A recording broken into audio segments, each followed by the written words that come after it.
44 जागाच तुम्हाला सुटतील असा एक अंदाज आहे. गणित असं आहे की जागा वाटपामध्ये पवार म्हणतात की ते 88 जागा लढवणार. ठीक आहे. आणि मग काँग्रेस जर त्यात मिक्स केल्या तर त्या होतात 244 जागा. मग शिल्लक होतात 44 जागा. तर मग काँग्रेस किती लढणार म्हणून 88 म्हणजे 244च्या हिशोबाने जर बघितलं तर 160च्या आसपास काँग्रेस जागा लढणार. एकटी काँग्रेस 160. काही बातम्या आहे तुमची, याला काय अर्थ नाही. मुंबईत हाय अलर्ट आहे सध्या आलेला आहे. मंदिरांवरती ज्या बातम्या येत आहेत हल्ला होऊ शकतो अशा पद्धतीच्या. पोलीस सतर्क झालेले आहेत. गस्त देखील मुंबईच्या विविध मंदिरांमध्ये वाढवण्यात आली, जसे की सिद्धिविनायक असेल, मुंबादेवी असेल. नाही ठीक आहे, हाय अलर्ट असं पोलिसांनी याची काळजी घ्यावी. परंतु हे झाला वेगळा मुद्दा. संभाजीनगरात राजपूत राजांनी 300 वर्षापूर्वी बांधलेले मंदिर पाडण्याचा सरकारने कोर्टाने आदेश दिलेला आहे. मग जे आहे ते पण नीट सांभाळण्याची, पाडण्याची सरकारची भूमिका दिसते. कारण सरकारमधले जे अधिकारी आहेत त्यांचीच एक कमिटी होती. या कमिटीनं हे मंदिर इनलिगल म्हटलेलं आहे. विद्यापीठ यायच्या आधी 1680ला निर्माण झालेले मंदिरं पाडण्याचा कोर्टाने आदेश दिला. आणि कोर्टाने आदेश या आधारावर दिला की म्युन्सिपल कमिशनर, पोलीस आयुक्त, विद्यापीठाचे कुलगुरू यांनी पाहणी करून अशा पद्धतीनं कोर्टाला अहवाल दिला होता. मला वाटतं हे सुद्धा मंदिरं सांभाळण्याची आवश्यकता आहे. मुख्यमंत्रीपद हे फिरते हवे असं राष्ट्रवादी काँग्रेसचे राष्ट्रवादीने अजित पवारांनी अमित शहाकडे मागणी केलेली आहे. त्यामुळे कुठेतरी मुख्यमंत्रीपद हे संगीत खुर्चीसारखं थोडक्यात. फिरतेपेक्षा संगीत खुर्ची, आज मी उद्या तू परवा तू, ज्याचा त्याचा तो विचार आहे. अजितदादाचा तो विचार आहे. कारण त्यांची इच्छा अशी पूर्ण होत नाही तर अशी ती पूर्ण व्हावी असं त्यांना वाटत असावं.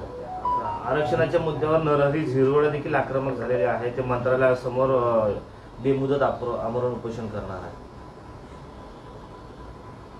नाही, आता त्यांच्या भूमिका आदिवासी आमदारांच्या आहेत. सरकारने आदिवासी आमदारांच्या किंवा आदिवासी समाजाच्या भावना समजून घेतल्या पाहिजे. नरहरी झिरवळ उपोषणाला का बसावं? त्यांच्या पक्षाचं सरकार आहे, मुख्यमंत्री त्यांचे आहेत, उपमुख्यमंत्री त्यांचे, आणि मग उपोषणाला बसण्याचे नाटक नाही काय. ठीक आहे, जो सरकारच्या विरोधातला आहे त्यांनी उपोषण करणं मी समजू शकतो. सरकार त्याचं ऐकत नाही. परंतु हे उपसभापती आहे विधानसभेसारख्या ठिकाणचे. उपसभापती चेअरवर बसून सरकारला कोणताही आदेश द्यावा लागतो. उपोषणाची गरज नाही. मला ते नाटक करतात नरहरी झिरवळ.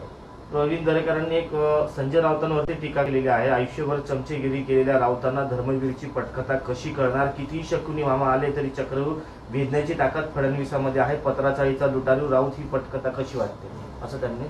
मला असं वाटतं धर्मवीर मुंबईहून ठाणे, ठाण्याहून सुरत, सुरतहून गुवाहाटी, गुवाहाटीहून गोवा, गोव्याहून मुंबई फिरणारे नव्हते. धर्मवीर डायरेक्ट ठाण्याहून मातोश्रीवर जाणारे होते. एवढंच सांगेल मी याच्यामध्ये. धर्मवीर बाबतच आणखी एक प्रश्न आहे. त्यामध्ये एक सीन दाखवण्यात आलेला आहे. त्यांनी डायलॉग पण आहे की एकनाथ शिंदे दिगेने विचारत आहेत की राज ठाकरे साहेबांसारखा उमदा वारसदार डावलला गेला तेव्हा आवाज का नाही उठवला? शिवसैनिकांच्या मनातला वारसदार का नाही ओळखला? असं शिंदे दिगेंना म्हणतात. पण त्यातला मेक अशी आहे की दिगेंचं निधन 2001 मध्ये झालंय आणि उद्धव ठाकरेंना कार्याध्यक्ष 2003 मध्ये करण्यात आले. याचाच अर्थ किती टेकमपाक आहे. ज्या अशी घटना घडलीच नाही ते चित्रपट म्हणजे चित्रपट म्हणून घ्या. ते कपोल कल्पित. दिघेंची एकनाथ शिंदे हे दिघेंच्या समोर दुसऱ्या, तिसऱ्या, चौथ्या फळीतले काय शिवसैनिक होते. पहिल्या फळीतले नव्हते. लगे त्यांच्याशी चर्चा करावं असं नव्हते. दिघे साहेबांनी चर्चा करावी असे एकनाथ शिंदेचं स्थान नव्हतं. दुसऱ्या, तिसऱ्या फळीत होते ते. तेव्हा मला असं वाटतं हे सगळं पिक्चरमध्ये दाखवलेलं धांदात खोटा अपप्रचार आहे.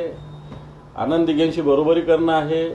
शिवसेना प्रमुखांना दिघे साहेबापेक्षा जास्त दाखवणं आहे. म्हणतो हे प्रकार जनता खपवून घेणार नाही. डॉक्टर साहेब आपलं काही आहे का? चलो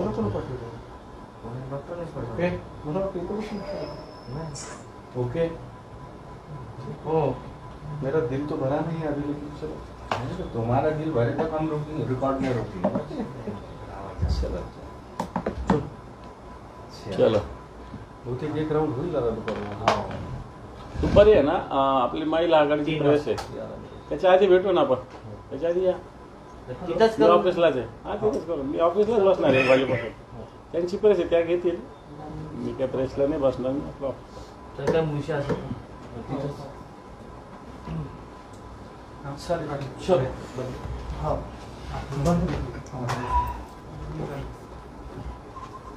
ते हा फोटो काढायचा होता ना मनगटाचा कुठं काढ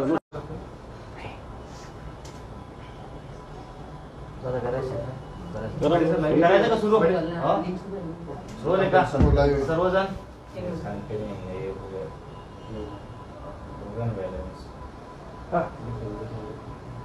तुम्हारा लोग मारा चेक करो ओके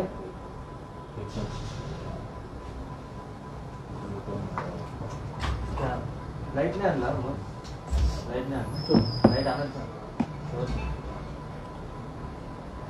एवढं का कोपऱ्यात लावलं विचारायचं का सुरू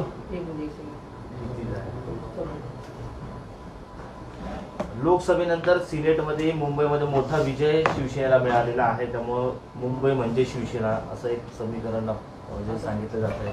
कसं बघताय? काल सकाळी तुम्ही माझ्याकडे आले होते तेव्हाच मी तुम्हाला सांगितलं होतं की संध्याकाळी भेटा 10च्या 10 जागा या युवासेनेच्या निवडून येतील. मतमोजणीच्या आधी मी तुम्हाला बोललो होतो. निवडणूक आणि माझं याच्यात असंच म्हणणं आहे की अशा निरपेक्षपणे बॅलेटवर निवडणुका झाल्या तर असाच निकाल लागणार. त्यामुळं मुंबईमध्ये शिवसेनेची शक्ती आहे, शिवसेनेची ताकद आहे. सगळा वर्ग शिवसेनेच्या मागे. मला वाटतं किती डिफरन्स किती गॅप आहे याच्यामध्ये. निवडणुकीत थोडासा गॅप असला तर मी समजू शकतो, परंतु एवढा गॅप आणि सगळ्याच्या सगळ्या जागा युवा सेनेनं मान्य आदित्यजी ठाकरे साहेब यांच्या नेतृत्वात जिंकलेला आहे. शिवसेनेचाच आवाज आहे आणि तो महाराष्ट्रातील आहे. विधानसभेच्या निवडणुका बॅलेट पेपरवर घ्याव्या अशी त्यांची मागणी आहे. तुम्ही एक अत्यंत टोचणारं ट्विट केलं आज या विजयानंतर की अब्दालीच्या फौजदारांनो वाघाचे पट्टे अंगावर पेंट करून हिंडणाऱ्या रांडगानं अगोदर पोराशी निपटा, बापाचा विषय तुमच्या बसचा नाही. बरोबर आहे.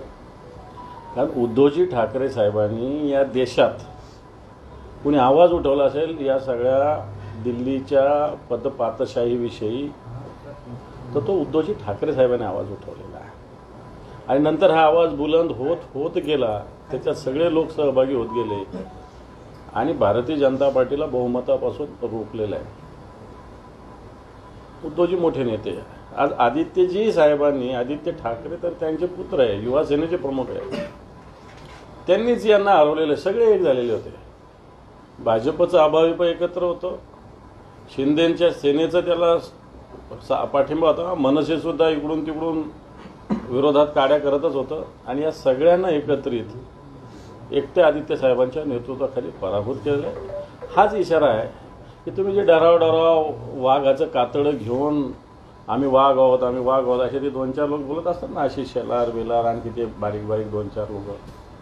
मग तर त्यांना हा इशारा आहे तो तुम्ही नुसते वाघाचे पट्टे अंगावर ठेवून तुम्ही वाघ होत नाही. खरा वाघ मग तो मुंबईमध्ये मातोश्रीवर ठाकरेंच्या रूपाने बसलेला. तुम्ही आता बोलले की बॅलेट पेपरवर मोठा विजय मिळालेला आहे. तुम्ही मागणी करणार का विधानसभा बॅलेट पेपरवर? सातत्यानं हा विषय हिंदुस्थानात नाही जगात आहे.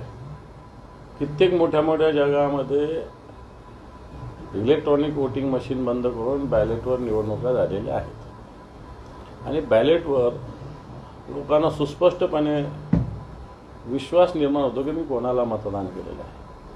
आजही इलेक्ट्रॉनिक मशीनवर कोणी जरी मतदान केलं तरी त्याला असं मनात विश्वास निर्माण होत नाही की मी हे मतदान केलेलं आहे. विश्वास जरी निर्माण झाला तरी त्याचा पुरावा कोणताही त्याच्याकडे राहत नाही आणि त्यामुळे बॅलेट ही योग्य पद्धती आहे. दादा, सरकारने तिजोरी उघडल्याचं दिसतंय. 273 आमदारांना 218 कोटी विकास निधी देण्यात आलेला आहे. निवडणुकीच्या पार्श्वभूमीवर 273 आमदारांना 218 कोटीचा विकास निधी देण्यात आलेला आहे. 218 कोटी साधी अमाऊंट आहे सरकारच्या दृष्टीनं. नुसत्या प्रशासकीय मान्यता सरकार देतं. मी सगळ्या गुत्तेदारांना सगळ्यांना आवाहन करतो की फक्त प्रशासकीय मान्यता घेऊन गुत्तेदारांना हाताशी धरून काहीतरी काम करण्याचं नाटक केलं जातं. कुठेही काम चालू नाही, कुठेही गुत्तेदार काम करू शकत नाही, कारण या सरकारकडे या विकास कामासाठी एकही रुपया नाही, अशा प्रकारची स्थिती आहे. आगामी विधानसभा निवडणूक एकाच टप्प्यात घेण्यात यावी अशी तुमच्या शिवसेनेकडून मागणी करण्यात आलेली आहे. मग बरोबर आहे. ते 17 टप्पे 10 टप्प्यात निवडणूक काय अर्थ आहे त्याला? एकाच टप्प्यात निवडणूक एकदाच झाली पाहिजे 288च्या 288 मतदारसंघामध्ये एकाच दिवशी ही निवडणूक व्हावी ही शिवसेनेची मागणी आहे. कारण मग वेगवेगळं आज इकडे उद्या तिकडे या मतदानाला काय अर्थ नाही एकाच दिवशी. कारण दुबार मतदानाचं प्रमाण सुद्धा बोगस मतदानाचा प्रकार सुद्धा वेगवेगळ्या दिवशी निवडणूक असल्यामुळे घडलेले आहेत. असे अनेक पुरावे आहेत. कित्येक लोकांचे नाव 2-2 मतदारसंघात आहे. एका मतदारसंघात दुबार असलं तर ते सापडू शकतात. 2 मतदारसंघात दुबार नाव त्याचं काय करतं सरकार? निवडणूक आयोग काही करत नाही. आणि म्हणून दुबार मतदान मोठ्या प्रमाणात आता इथं सिल्लोडमध्ये 23,000 नाव दुबार आहे. जे संभाजीनगर मध्यमध्ये पण आहे आणि सिल्लोडमध्ये. आता मला सांगा सिल्लोड आणि मध्यच्या निवडणुका 2 दिवसात झाले तर एकदा दोन्हीकडे लोक मतदान करतील ना? ते सरकार निवडणूक आयोग तर काढत नाही नाव ते. आणि म्हणून एकाच दिवशी निवडणूक झाली पाहिजे मागणी शिवसेनेची.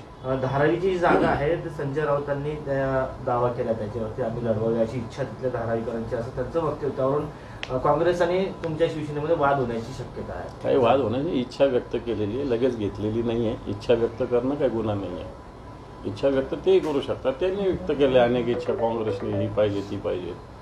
तशीच शिवसेनेने इच्छा व्यक्त केली तर काय फरक नाही. शरद पवार यांनी ठरवलं आहे 88 जागेच्या खाली नाही येणार आहेत. काँग्रेस आणि पवार गट म्हणजे पवार गट 284 जागा होत असल्यानं उद्धव ठाकरे यांना 44 जागा सुटेल हा फॉर्म्युला बरंच म्हणजे प्रसिद्ध होतोय. कसं बघताय? 44 जागाच तुम्हाला सुटतील असा एक अंदाज आहे. गणित असं आहे की जागा वाटपामध्ये पवार म्हणतात की ते 88 जागा लढवणार. ठीक आहे. आणि मग काँग्रेसच्या जर त्यात मिक्स केल्या तर त्या होतात 244 जागा. मग शिल्लक होतात 44 जागा. तर मग काँग्रेस किती लढणार म्हणतो? 88 म्हणजे 244च्या हिशोबाने जर बघितलं